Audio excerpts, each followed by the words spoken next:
All right, you guys, I gotta say this. I'm kind of disappointed in myself for a lot of reasons, but mainly because I haven't been as consistent as I wanted to be on posting on YouTube. But hear me out. I got my own place. You can hear the echo around me. I have my own place. So all I'm gonna be doing is working and putting out content that I love to do, which is just anime, gaming, just reaction shit in general. So now that I have my own spot, you're gonna see me posting a lot more. So if you guys are new here, please make sure you guys like, comment, and subscribe if you're new here. But if you're not, I understand if you don't want to. But I just want to say this too as well. I recently watched the Steel Ball Run anime that came out on Netflix. Because as you guys know, I used to start off. If you guys look at my previous, my very early videos, I used to not be a JoJo Bizarre Adventure fan. Not because I didn't like it, I just never got into it. I've heard the hype for it, but I just never actually watched the anime and saw the hype for it. But doing my own research, watching the anime, even though I'm not caught up on the anime yet, I'm gonna be posting my reactions to the anime little by little. I'm myself, I would consider myself now a JoJo Bizarre Adventure fan now, just because, like I said, I love the character, I love the story building. I'm not gonna lie, JoJo Bizarre Adventure as a whole is a really good anime and a good franchise. But then I recently realized when the Steel Ball Run anime came out, I was excited. So when it came out on Netflix, I was watching it on my phone, and I was thinking it was gonna be more episodes. Like I thought it was gonna be like a 10, 12 episode series like it normally usually would have been. But once I saw the first episode ended, you know how on Netflix when a movie's done, it'll just close the screen and go back to like it'll recommend you other shit to watch. I was like, wait, what? Shouldn't episode 2 be out? Because I actually let me just go back a little bit. Once Steel Ball Run came out, I waited for like 2 weeks because I was thinking 2 weeks, 3 episodes would probably compile after that, so I can binge watch 2, 3 episodes of Steel Ball Run. I like to binge watch a good anime, so I was already anticipating this anime to be a good anime. So I didn't want to just watch episode 1 and then just have like blue balls. So I wanted to wait for it to stack up.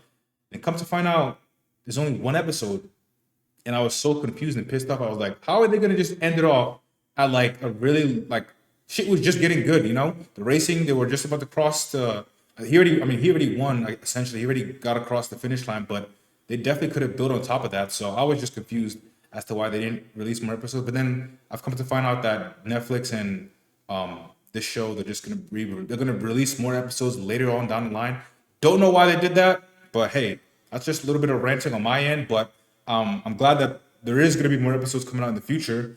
So I want to just check out this guy's video. Like if you guys know me, I used to watch his videos a lot. He used to break down to me. He used to break down JoJo Bizarre Adventure for me, so I was able to really be on game and like really understand the lore behind some little things I may have missed. So I want to check out his reaction to, I guess, and his breakdown video of how JoJo Bizarre Adventure, this Steel Ball Run broke the internet. Because like I said, episode 1 was fire, man. I loved the episode, the way it was beginning, the story building. They compiled a lot in that one episode. So I was really anticipating a nice flow of episodes coming in on the back end. But we'll just see what he has to say about this. And hopefully, like I said, when more episodes come out, I'm definitely gonna react to that and post my reactions on here, guys. But yeah, let's check it The out. Steel Ball Run anime has finally arrived. A lot was changed, some stuff was added, but overall, it might have just been the greatest episode of JoJo ever created. So let's break down this special 47-minute episode and go over all of the changes made from the manga and my overall thoughts on this adaptation as a longtime fan. The episode opens with this. Oh, one more thing. I'm sorry, I'm pausing it.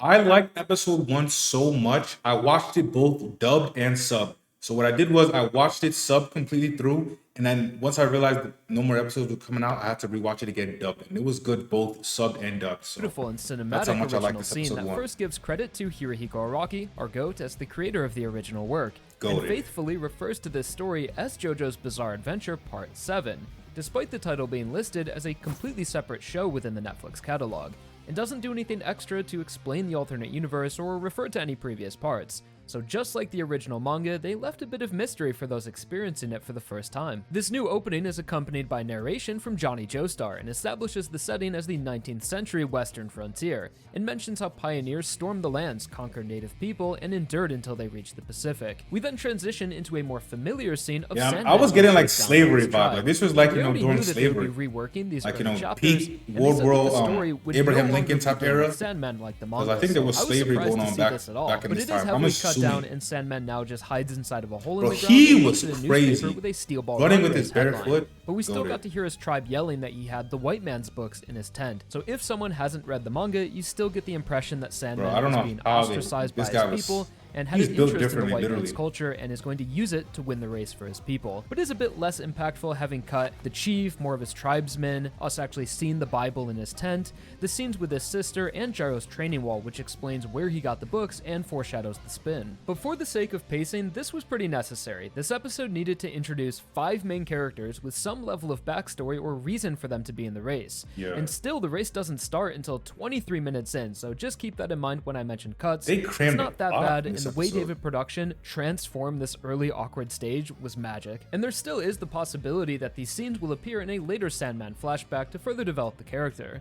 Also, all of the hints of Sandman's original stand have been removed, which is more of a correction than a cut, as early on it looked like he had this sand-based ability, but we never saw it again, so it makes sense to just remove it. We then arrive on San Diego Beach a few days before the race, and this entire scene of an associate voicing concerns to Steven about the unexpected turnout and how it could be a failure is cut, and replaced with us just seeing a lot of racers showing up, with one mentioning that the toilets are overflowing. And I'm honestly not surprised that they cut the line of Steven talking about Asian people eating the dogs and And tell those foreigners if you eat dogs and show your what the fuck? the French people walking around naked. We now see Johnny a bit earlier than in the manga in a new Bro, scene his where he backstory was sad as fuck when they showed that in the anime. I actually teared up a little bit because that little boy that fucked his leg up, he needs to. I would have.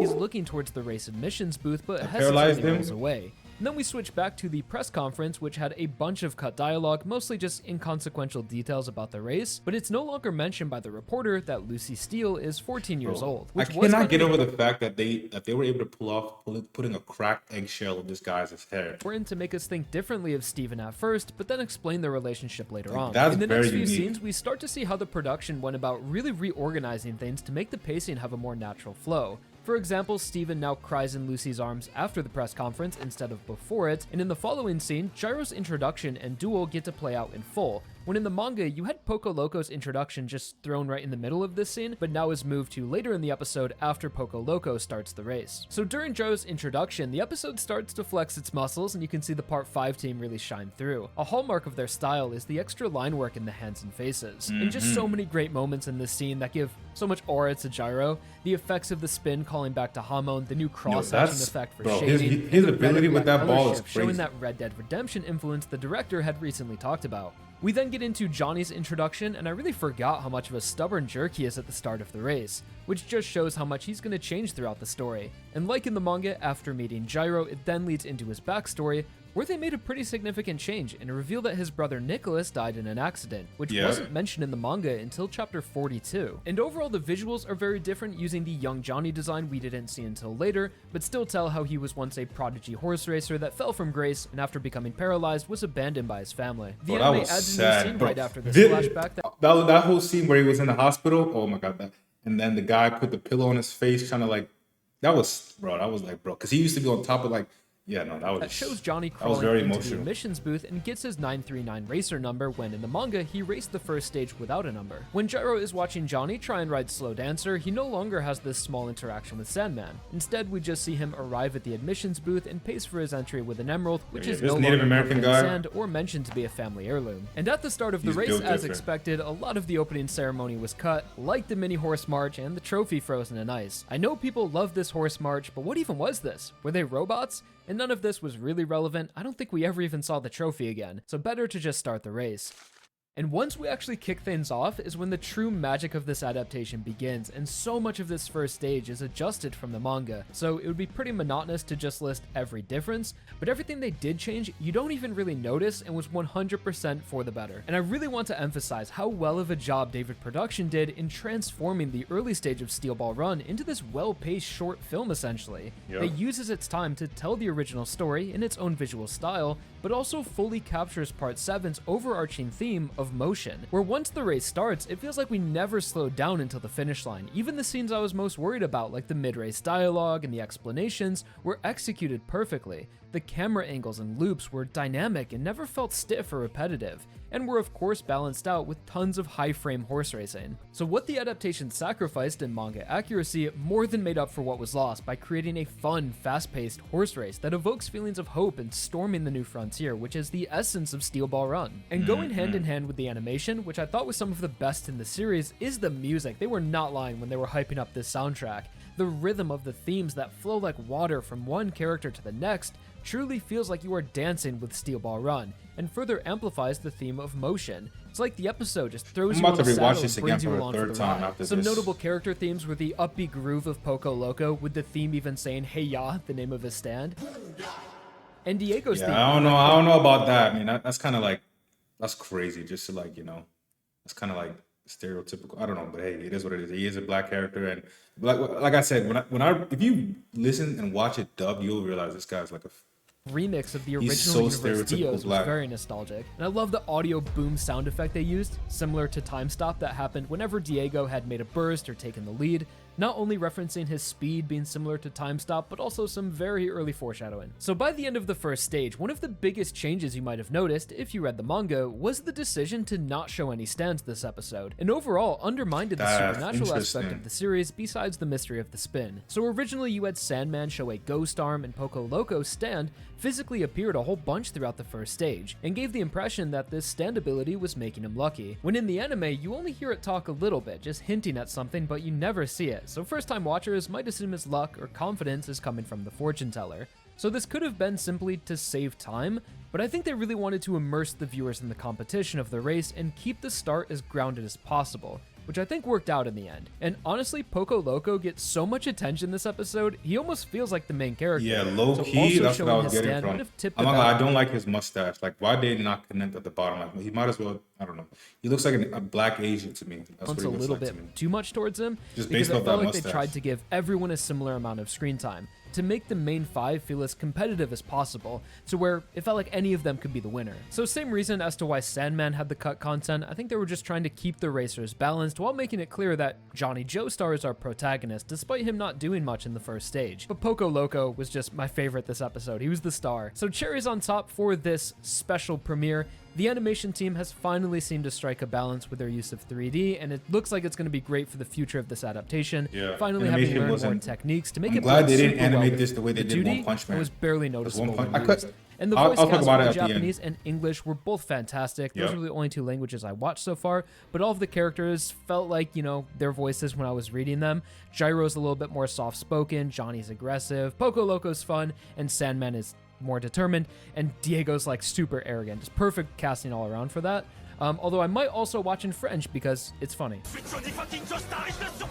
So when is episode 2 dropping? There are so many rumors going around between the Let's weekly hear it. and Does batches. he have a But date right now, for us? guys, the honest truth is that we just don't know. So I'll Oh. let you guys know when. Well, I know Steel now Ball that is they're coming back dropping it as out. soon as possible. He doesn't know. Okay, but at this point, I already knew that they're dropping. I don't know. I think they're dropping in the summertime.